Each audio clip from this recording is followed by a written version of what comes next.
A esta hora recibo a José Cohen, un colaborador nuestro, para hablar de temas de inteligencia, una zona de la que domina muchísimo y tiene mucho para aclarar y contribuir con respecto a nuestra teleaudiencia. José Cohen, bienvenido. Gracias por su tiempo. Gracias una vez más, Sánchez Gras. Bueno, encantado de recibirle. Quiero hablar un tanto de lo que está pasando ahora mismo con respecto a los esfuerzos que se están librando por conseguir la libertad en Cuba. Lo más que está ocurriendo son los patrones comparativos. Hay hechos, no históricos porque no ha pasado tanto tiempo, pero hay hechos recientes en el cronograma de cómo ha estado avanzando la actual administración estadounidense que nos han llevado a hacer comparaciones que podrían ser impropias o que podrían generar puntos de vista completamente divergentes en torno a cuál sería el método con Cuba y lo que ha estado pasando en el entorno internacional. Hay una tendencia de pensamiento que apunta a destacar que el proceso con Cuba no sería similar al proceso con Venezuela o a lo que está ocurriendo en Irán, esencialmente porque hay un argumento que nadie puede rechazar y ese argumento es la cercanía geográfica entre Cuba y los Estados Unidos. ¿Usted comparte ese criterio?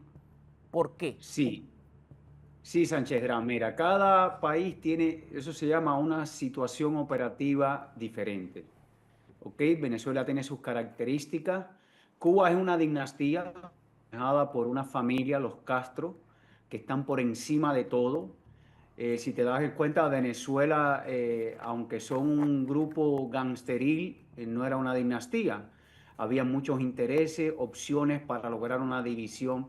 Cualquier análisis que yo haga, el análisis no tiene nada que ver solamente con el analista, sino con la calidad de información con que contamos. Y mi información no es diferente a la que tienen las personas allá afuera. No tengo información confidencial. Ahora, si a mí me tocaba o me tocara hacer un análisis como en mis tiempos tuve que hacer, te diría que la situación de Cuba es completamente diferente. No solamente sino por la manera en que han manejado el poder durante 65 años. La familia de los Castro, en este caso Raúl, porque Fidel murió, y al morir Fidel queda al frente de Cuba el régimen manejado por la línea de Raúl Castro. ¿Ok? Entonces, por eso es que tú ves que el Cangrejo trata de entrar en contacto con Trump porque él cree que, o ellos creen que es posible hacer esto sin darse cuenta que esto es un país de ley. Ellos miran al mundo como si fuera Cuba y te das cuenta que pasan por encima de Díaz-Canel, que es un monigote, y de todas estas personas en el gobierno que simplemente cumplen órdenes. Concretamente, ¿qué sería lo primero que haga Estados Unidos con Cuba si decide invadir? ¿Cómo lo ve usted? Bueno, lo primero que haría Estados Unidos es no correr el menor riesgo. ¿Ok? Cuba está muy cerquita y aunque su armamento es muy antiguo y obsoleto, evidentemente el Departamento de Defensa de Estados Unidos no va a cometer el menor riesgo. Va a desmantelar cualquier vestigio de amenaza. Va a neutralizar los aeropuertos y todo lo que ellos hayan monitoreado con sus drones espía que pueda representar una amenaza para el sur de la Florida o para Estados Unidos, porque estamos apenas a 90 millas, incluso la base naval de Guantánamo. Entonces yo creo que sería algo, eh, eh, desmantelamiento de todas las posibilidades, las bases militares, los aeropuertos, todo lo que ellos puedan neutralizar en los primeros minutos. ¿Podría ser el propio ejército de los Estados Unidos quien mantenga el orden interno en Cuba después de una invasión?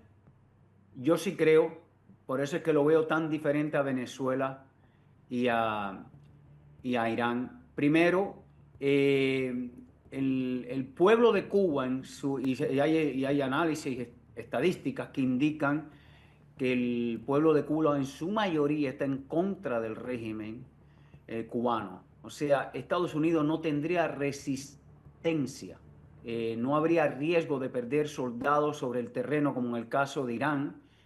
Las fuerzas militares cubanas están diezmadas y además hay un factor que yo no puedo dar constancia de eso, pero por mi propia experiencia, ahora mismo yo me imagino que hay muchos oficiales de inteligencia en diferentes embajadas de Cuba en diferentes países tratando de entrar en contacto con la CIA.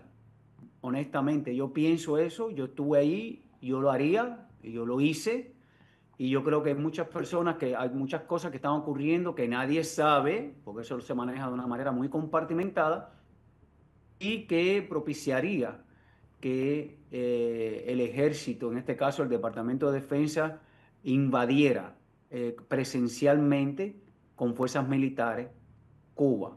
No habría mucho riesgo, a diferencia de Irán o de Venezuela incluso. O sea, sería un escenario mucho más factible para el ejército de los Estados Unidos. Gracias a José Cohen por ayudarnos a entender cuáles serían los posibles escenarios dentro de este contexto por la libertad de Cuba. Un abrazo, le espero pronto. Muchas gracias, Sánchez.